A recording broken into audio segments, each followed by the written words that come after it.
to my YouTube channel. In this video, I'm going to be sharing a few things that I will be doing if I have to learn English again or if I have to start all over again. Let's start today's video. As a person who learned English at home, it was like a bit of a struggle for me to master some kind of like grammar rules. I tried to understand grammar structure all by myself, and I tried to improve my pronunciation at home. When I started to memorize some vocabulary, I didn't even know how to pronounce or how to spell Christmas. And you guys can imagine how my English was like back then when I started learning English at the first time. I will memorize 10 words every day, and after like some time I decided to learn grammar rules and grammar kind of like some structures to form a sentence, and I make a lot of mistakes. I was too afraid to make mistakes. If I had to meet the old me, I would say like, hey, making mistake is just okay, learn from your mistakes, it is totally fine. Well guys, if you guys are also learning a new language right now, don't afraid to make mistakes. Learn from your mistakes. Don't give up in your journey of learning a language. So when I was learning English, there are like a lot of people on YouTube who can speak English better than me, way too better than me. They spoke too well, and their pronunciation, their accent, the way they speak, it's just amazing. You know, I got inspired by a lot of people who spoke too well in English. Sometimes I will compare myself with them. I will compare my English skills with their English skills, which is not good at all. I need to know that I'm capable of doing the things that other people can do, and I can be like them. Hey, don't compare yourself with other people. Your English is good. You can improve your English skills. You will be a good English speaker one day. So if you guys are also learning a language, like a new language right now, well guys, don't compare yourself with other learners, because well, you're like trying to do your best every day, or you're like trying to get better every single day. So if you guys are also learning a new language right now, let me know in the comment section and tell me what kind of languages you guys are learning and how many languages do you speak. Let me know in the comment section. I'm really interested in like reading all these kind of comments about languages, so I will be replying to you guys. As a person who want to become a multilingual, I'm interested in languages very much.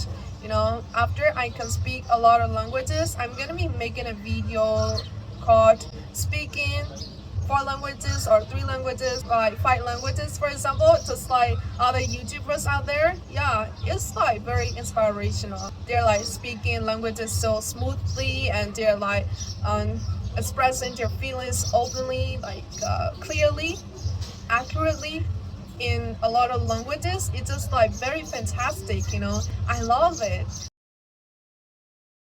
So the next thing that I will be doing is to set clear goals, because when you're trying to achieve something in your life, or for example like learning a language, it is very important for you to note down some things that you want to achieve.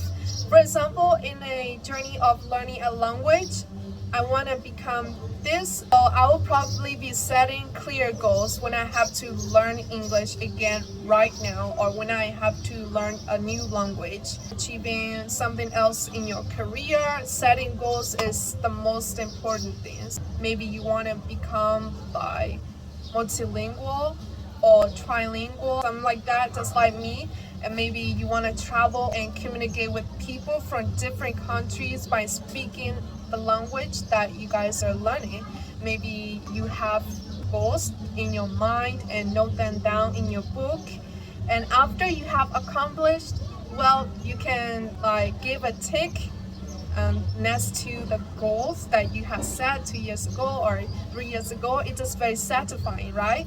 You note down in your book the goals that you want to achieve, and you give a tick, and it just like feel really fantastic when you accomplish it, right?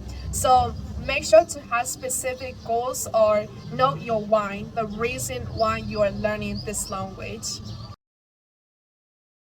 So the next thing that I will probably be doing is to not memorize the vocabulary, which are too old-fashioned.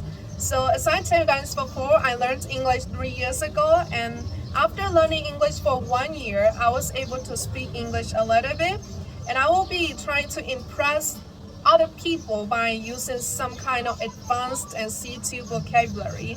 If you guys are reading a book, you guys will encounter with all these fancy words, so you guys can learn them. But what I'm trying to say is don't try to use in day-to-day conversation just to impress people, just like I used to do when I was learning English. The person that you're speaking to will be like, is she crazy?